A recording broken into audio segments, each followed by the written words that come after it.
امریکی صدر Donald Trump کا کہنا ہے کہ امریکہ کرنسی سواپ کے ذریعے متحدہ عرب امارات کی مدد کرنے پر غور کر رہا ہے۔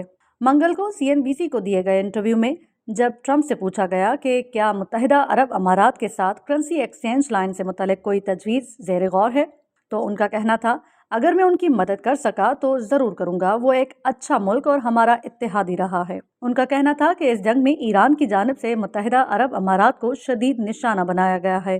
مجھے حیرت ہے کیونکہ وہ واقعی بہت امیر ہیں۔ 1 سال قبل میں وہاں گیا تھا اور میں نے انہیں امریکہ میں 10 کھرب ڈالر کی سرمایہ کاری پر آمادہ کیا تھا۔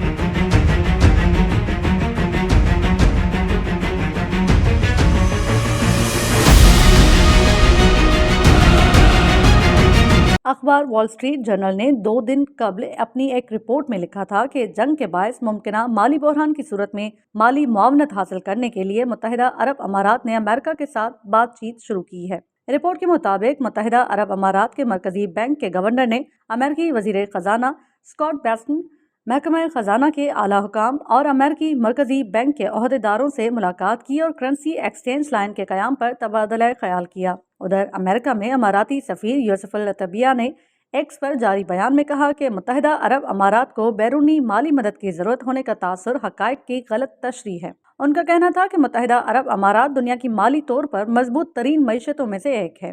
انہوں نے اس ضمن میں ملک کے 20 کھرب ڈالر مالیت کے خود مختار سرمایہ کاری اثاثوں، مرکزی بینک کے پاس 300 ارب ڈالر کے غیر ملکی زر مبادلہ اور بینکوں میں 15 کھرب ڈالر کے ڈپازٹس کا حوالہ دیا۔ انہوں نے یہ بھی کہا کہ متحدہ عرب امارات امریکی معیشت میں 10 کھرب ڈالر سے زائد کی سرمایہ کاری کر چکا ہے۔